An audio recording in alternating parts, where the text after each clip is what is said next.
کا علم بردار سیدھی بات۔ ناظرین گرامی السلام علیکم ورحمۃ اللہ وبرکاتہ۔ سیدھی بات کے تازہ ترین پرائم ٹائم میں آپ لوگوں کا استقبال ہے۔ ناظرین گرامی، کچھ اہم ترین خبریں ایسی نہیں تھیں جس پر تبصرہ کیا جائے، تو آج میں نے ایک ایسا مضمون سامنے لے کر کے آیا ہوں جو کئی دنوں سے چاہ رہا تھا کہ آپ لوگوں کے سامنے رکھوں۔ حسنین جمال اسلام آباد کے ایک بہترین تنقید نگار، تجزیہ نگار ہیں، بہترین مضامین لکھتے ہیں۔ حال ہی میں ان کا ایک مضمون میرے نظروں کے سامنے سے گزرا، وہ غریبوں رکے نہ اپنا کارواں، بڑے چلو بڑے چلو۔ بہترین انداز میں غریبوں کی عکاسی کی ہے کہ آج غربت کو کن نگاہوں میں دیکھا جاتا ہے، امیری کے سامنے غریبی کیا ہے اور غربت کا مذاق کس انداز میں اڑایا جاتا ہے، اور جب کوئی الگ الگ طرح کی تصویریں پیش کر کے اس کو بہترین انداز میں، بہترین پینٹنگ میں لا کر کے جب کہیں سجانے کی کوشش کرتا ہے تو اصل میں وہ غریب کے ذریعے سے کمائی کر رہا ہوتا ہے۔ انہوں نے الگ الگ طرح کے تبصرے کیے ہیں، میں چاہتا ہوں کہ انہی کے حوالے سے، انہی کی زبانی وہ چیزیں آپ لوگوں کو پیش کروں تاکہ احساس ہو۔ دنیا میں کوئی مشہور ہونے والی تصویر سوچ لیجئے، اس میں غربت، مصیبت، بھوک، موت، خوف، دہشت یا کچھ بھی ایسا نظر آئے گا جس میں جہان کی پریشانیاں بسی ہوں۔ ہم لوگ عمر بھر خوشیوں کی تلاش میں رہتے ہیں، بات بات پہ ہنسنے کے بہانے ڈھونڈتے ہیں، معمولی چیزوں کو بھی سیلیبریٹ کرنا ہماری عادت ہے، اور فیس بک کے بعد تو سامنے پڑا ہوا پزا بھی فیلنگ ایکسائٹڈ وتھ 42 کہلاتا ہے۔ جب زندگی ایسی حسین ہے، رونقیں ہمارے دروازوں پہ کھڑی ہیں، تو غم و غربت پھر کیوں بکتا ہے؟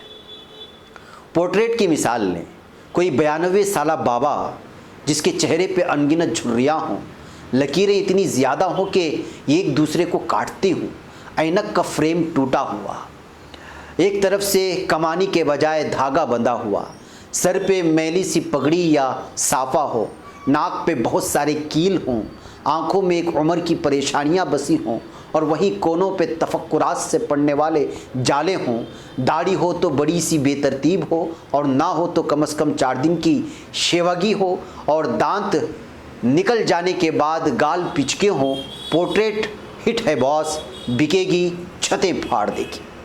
نمائشوں میں لوگ اسے قریب سے دیکھیں گے، شینل کی خوشبوؤں میں نہائے ہوئے جسم تصویر کے پاس آئیں گے، غور سے اس کی ایک ایک لکیر دیکھیں گے، ان کے چہروں پہ گہری سنجیدگی ہوگی، پھر وہ افسردہ سی شکل بنا کر goodness, look at his eyes کہیں گے، پورا فلور گھوم کے واپس وہیں آئیں گے، تصویر کے دام ادا کر کے اسے ریزرو کروا لیں گے جو نمائش کے بعد ان کے گھر پہنچا دی جائے گی۔ یہاں ایک بات یاد رکھیں، وہ جس بابے کی تصویر آپ نے بنائی ہے، 3 پشت سے اس کا غریب ہونا ضروری ہے۔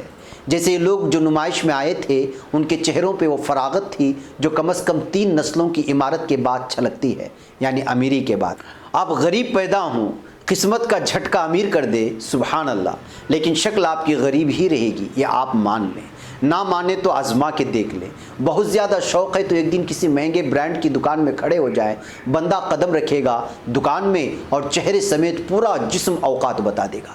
یہ ہے، ایسا ہوتا ہے، اور آس پاس ہمیشہ یہی ہوتا ہے۔ دیکھیں، نوٹ کریں، تو بابا جو ہے وہ پوتڑوں کا فقیر ہونا ضروری ہے۔ آخر میں فلموں کی بات کر لیں، پاتھر پنچالی 1951 کی ایک فلم تھی، غریب خاندان، ٹریجڈیاں، لا بجٹ فلم، پھٹے کپڑوں والے لوگ، ٹرین دیکھنے کی حسرت میں گھر سے بھاگتے بچے، کامیاب ہو گئی، پتہ نہیں کتنے ایوارڈ جیتے۔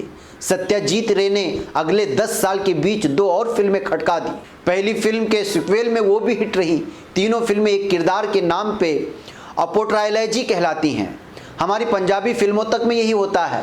سلطان راہی کی غربت زدہ پھڑ بازیوں میں بھائی لوگ اپنا عکس ڈھونڈتے تھے۔ نانا پاٹیکر، نوازو صدیقی، عرفان خان، نصیر الدین شاہ، یہ سب کیا ہیں؟ ہیرو ایسے نہیں ہوتے، یہ غریب شکلیں ہیں، عام چہرے، مجھ جیسے اور آپ جیسے۔ یہ سب اسی لیے ہٹ رہے ہیں، ٹھیک ہے، لیکن دھیان رہے کہ اپنے لیے ہم سیف علی خان جیسی شکل یا زندگی پسند کرتے ہیں۔ وہ یاد کریں نیشنل جیوگرافک والی شربت بی بی، تصویر دیکھ رہے ہیں نا، 1984 میں کھینچی گئی تصویر کی بلی آنکھیں والی، اور ان میں خوف،